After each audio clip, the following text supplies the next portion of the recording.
So, hello, we are Dia Alwadi. I'm an orthopedic resident from Jordan.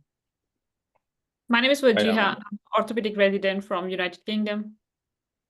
I'm Dr. Muhammad Al Hassan, orthopedic surgeon from Sudan. And we are all members of the new AO Spine Youth Club. Welcome to the Expert Insight series, where we interview worldwide expert spine surgeons who generously share their professional and personal experiences with us. Today, we are honored to be joined by Dr. Markus Loibl.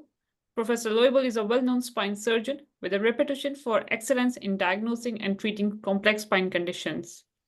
His clinical practice encompasses a wide range of spinal disorders, including degenerative diseases, spinal deformities, tumors, and trauma. Dr. Loibas is actively involved in both clinical and academic pursuits. He has authored numerous research papers and book chapters, contributing valuable insight to the field of spine surgery. His work is characterized by commitment to advancing surgical technique and involving improving patient outcome through minimally invasive procedure and innovative treatment approach. In addition to his clinical and research activity, Dr. Loiba is dedicated to education, participating in professional conferences, workshops, and seminars, so he can share his knowledge with peers and training upcoming spine surgeons. In AO Spine, Dr. Loiba is the current AO Spine Swiss chairperson, and he is also the educational officer for the AO Spine Europe and South Africa. His dedication to patient care, research, and education has established him as a leading figure in the field of spine surgery. Good afternoon, Dr. Marcus. Thanks for accepting our invitation. How are you today? Well, thank you very much. I'm very well, and I'm very honored to spend this hour here with you. It's our pleasure, Dr. Marcus. Thank you. So, at the beginning, could you tell us, please, your full name, specialty, and your full current position? Yes, so my name is Markus Loibl. I am an orthopedic trained spine surgeon, and I'm originally from Munich in Germany. And now I work at Schultes Clinic in Zurich in Switzerland, where I was appointed the chief of spine surgery just recently, 2 months ago. Great. And could you please share a bit more about your roots and your hometown? Okay. Well, as I said, I was born in Munich, which is the southern part of Germany. It's called Bavaria. And so this is where I was born. I was raised a little bit outside of the city. And so my family does not have a medical background. So my grandpa was a butcher, and my parents, they were both teachers. So I was raised in quite a traditional German family. And I went to high school in Munich, and then also I went 1 year in the United States to high school. And after finishing high school, I went to medical school also in Munich. Great. So speaking about your journey, where did you have your training and when did you complete your residency? Yeah, so my training was truly international. So after finishing medical school in Munich, I started my path with the AO because from Munich, I moved to Davos, and I spent 1 year at the AO Research Institute, and I did a research fellowship there. And thereafter, I moved to the Spital Davos, which is a small hospital in Davos, but it's a very unique place. It's a very special place because of the AO spirit that is all over Davos.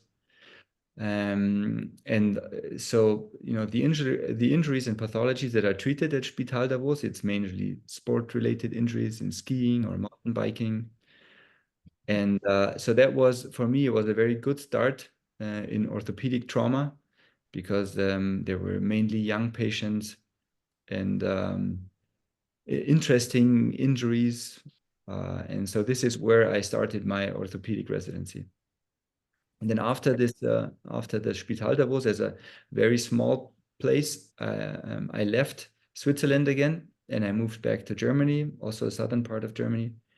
I went to the University of Regensburg. Regensburg is a little bit north of Munich. It's a very big university medical center. It's a level 1 trauma center.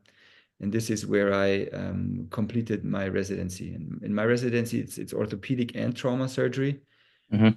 And in the last years, this was also very beneficial because I was exposed to a lot of trauma, and also as a young surgeon at quite young age, I had the chance to take a lot of responsibilities and also already quite operate a lot of pathologies in the trauma setting, because the trauma setting is a little bit different than in orthopedics.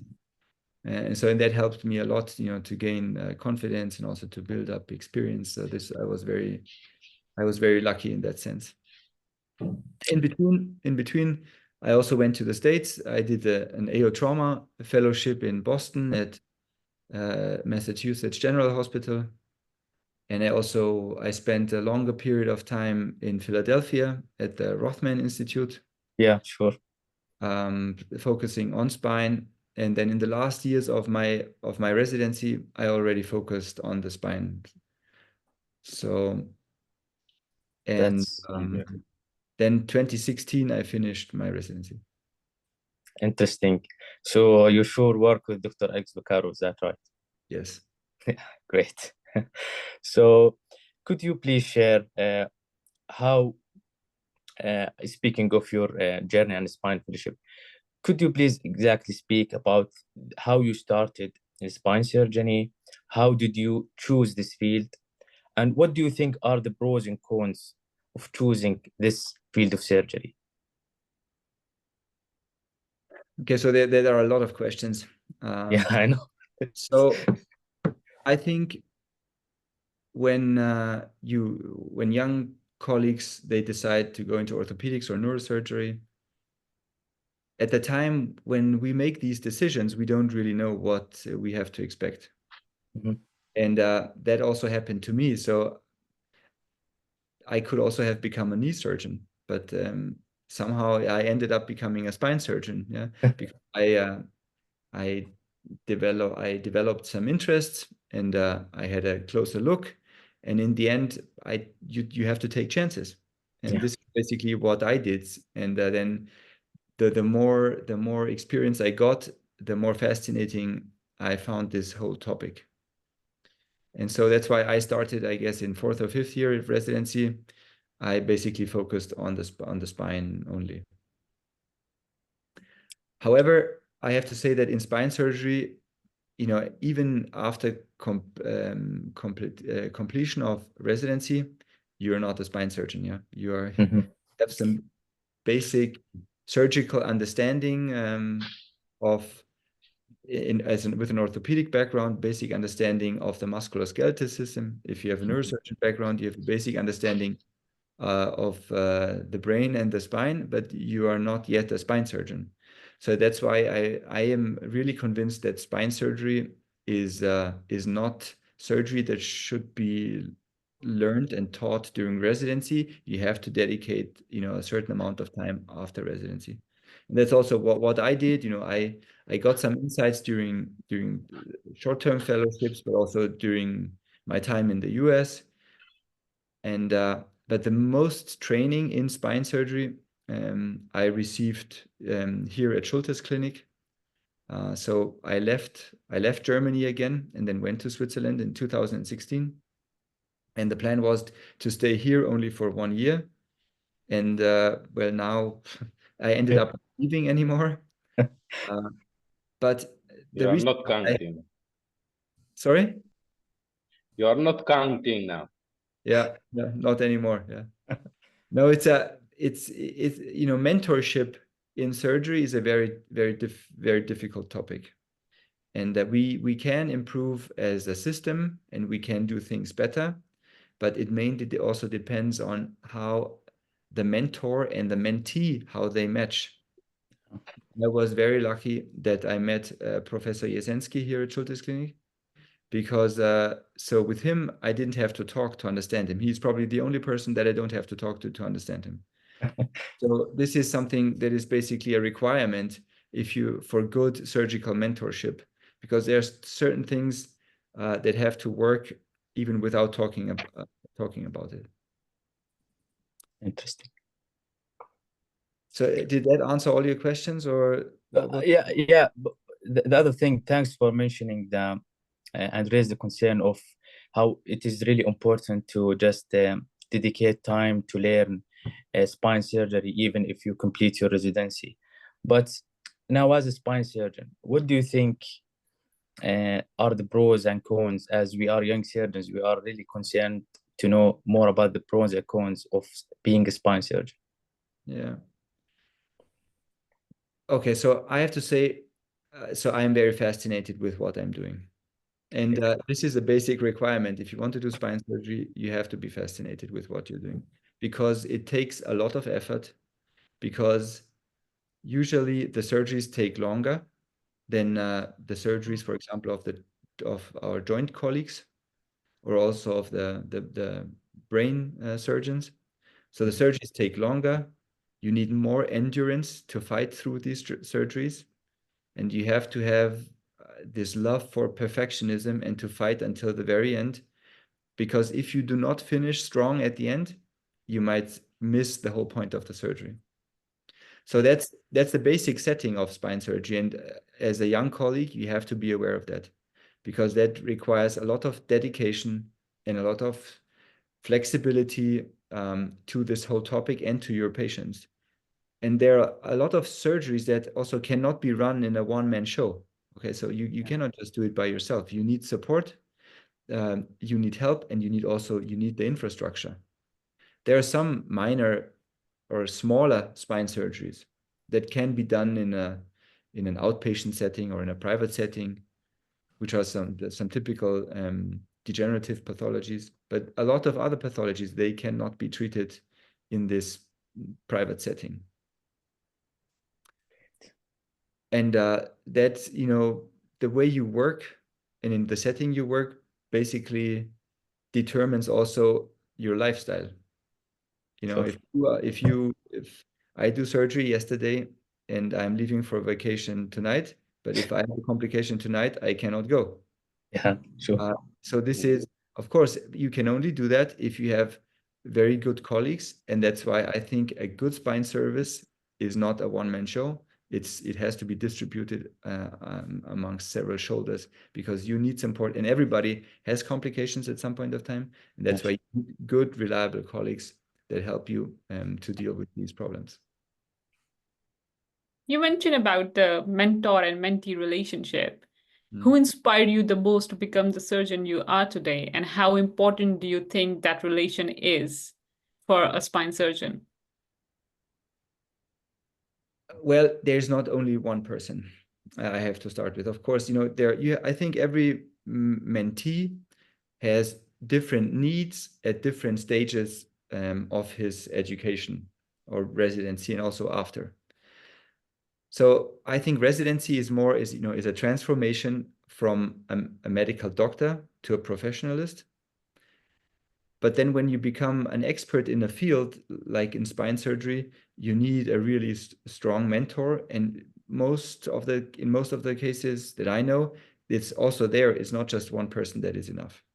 So also I had several mentors teaching me several different surgical techniques or several approaches, and also several philosophies. But the most important person for me is definitely Deji Yasensky, who taught me to really fight until the end for every patient, and who inspired me in so many ways, so that I could become the surgeon that I am today. Do you think the health system, for example, if it's a public work or a private setup, does it has any influence on the work of a spine surgeon? Yes, definitely. So as I said before, for certain pathologies, you need a big service. And this is not only a spine surgery service, but you need also specialists in internal medicine or in cardiology, because the patients are older, the patients are more sick. Some vertebral or osteomyelitis cases, you really need the interdisciplinary approach for these patients. Same also with orthogeriatrics. You need an interdisciplinary approach to treat them. And that is not possible in a private setting, for example. So that is also not possible sometimes even in spine centers, because these specialists are simply not located there. So that's why very often this is left over to the academic places, to the university hospitals, to the really big medical centers. And every professional has that one memorable case. Could you share a bit about yours and the lessons you learned from that case? Well, of course, the first thing that comes to my mind is complications. But of course, this is very important, because we have to reflect if we have complications. But if I look at the other way around, so there are patients with deformities, and it can be degenerative scoliosis, but also some congenital scoliosis, and they were really disabled. And even though spine surgery has quite a bad reputation, also in terms of outcome, especially in deformities, but I have some very memorable cases in degenerative scoliosis, but also in congenital scoliosis, where with the deformity surgery, they experienced a huge benefit and improvement in terms of quality of life, upright position, and also mobility. And just out of interest, how do you decide within a spine surgery if you want to go down the route for just purely degenerative work, or a tumor work, or a deformity? How do you make a pick which one is yours for you to do for the rest of your life? Well, sometimes some things you cannot decide. As I said, you have to take chances. And but that does not exclude that you change throughout your career.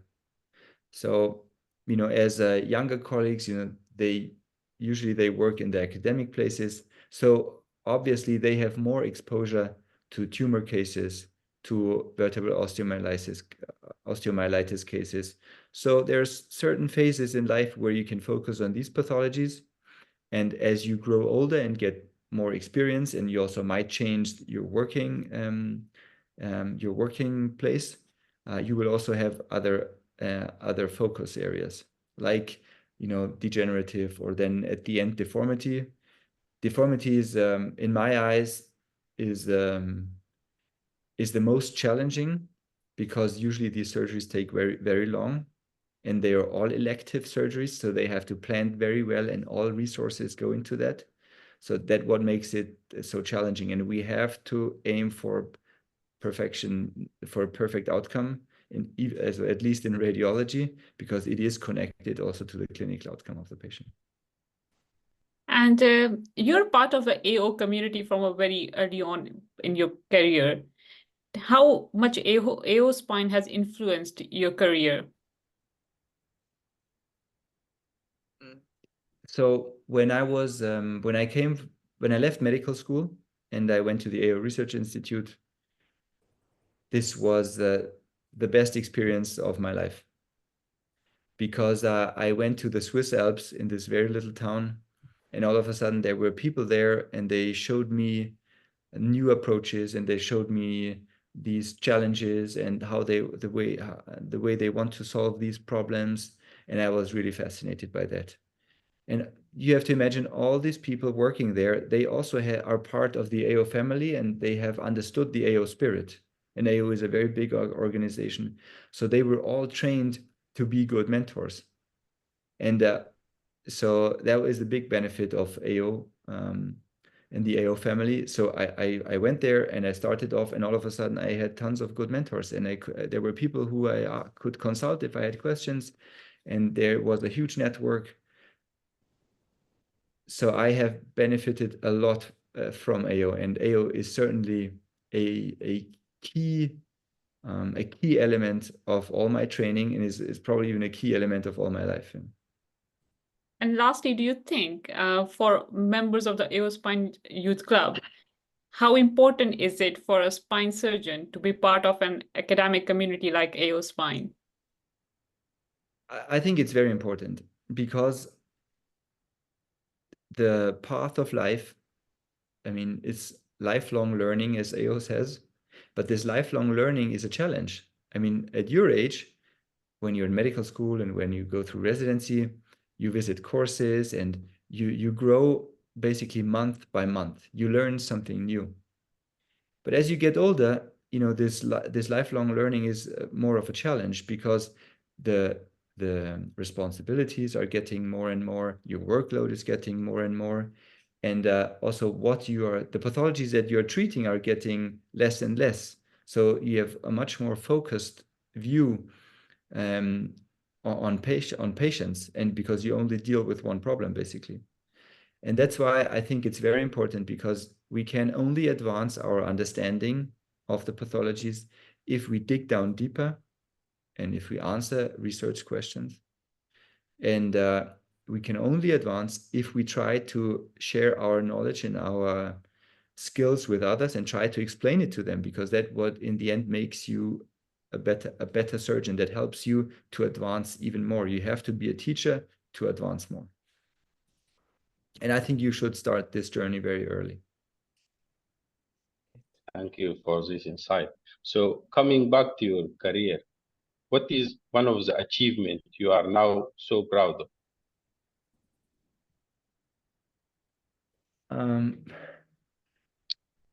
So the most challenging part in life actually is, or in spine, the most challenging part in spine surgery is that I was able to combine academic work, clinical work, and the development of surgical skills. Because this, at the end, the day only has 24 hours, and residency is limited to 6 or 7 years. So you have to really pack a lot of things into this time. So, but what we should not forget, and this is, I have the feeling it's getting a little bit easier for your generation, but there's also a private life. You know, this is you want to start a family. I have a wife, I have 2 children, and I also want to participate in their lives, of course.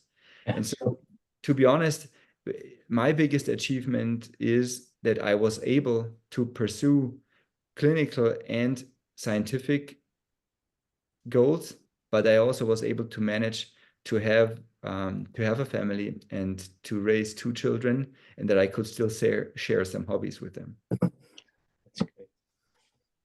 That is very nice. So this will take us back to the concept of work-life balances as one of the concepts now is going in the medical field. So you should balance between your academic and career and your life. I think. Thank you for this insight. So in the sense, so if you can have the briefly you going back in time, so what advice would you give it to your young you and to the young surgeon interested in spine surgeon like us?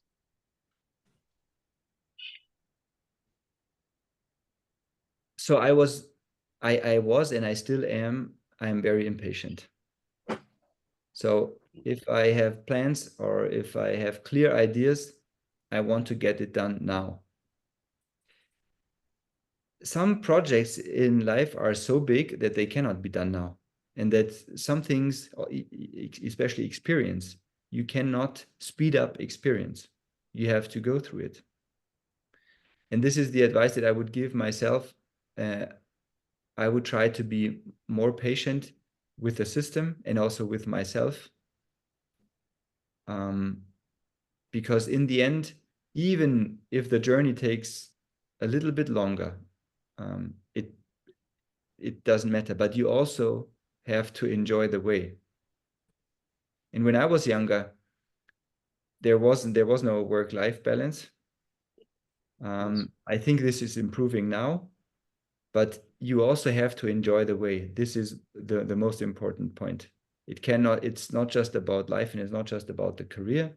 This is important, and this spine surgery will take a lot of a lot of determination and a lot of hours of work.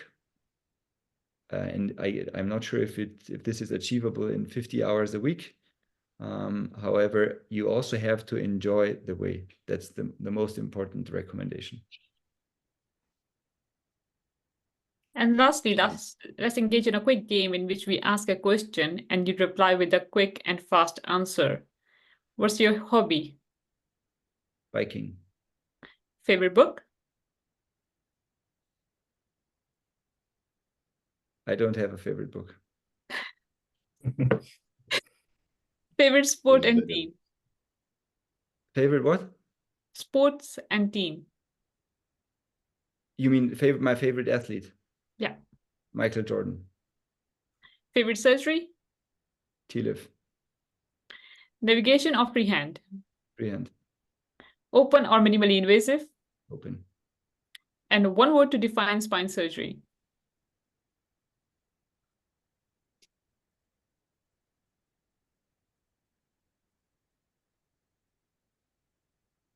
Determination. Great. So thanks for all these insights that you have shared with us, Dr. Markus. And as you said, that AO spine should be an important tool of our lives.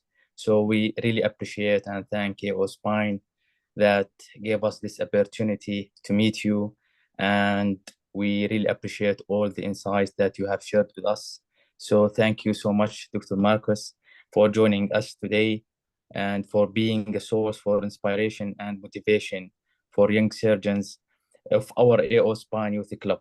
It has been really a true privilege. Thank you so much. Thank you. Thank you.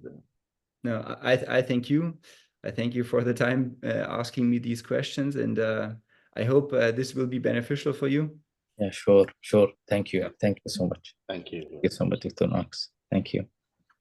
Thank you. Best regards to all of you. Thank you, Dr. Markus. Thank you. We really appreciate that. Thank you so much. Enjoy the summer. Enjoy your vacation, Dr. Markus. Enjoy your vacation, sir. Yeah. Bye-bye.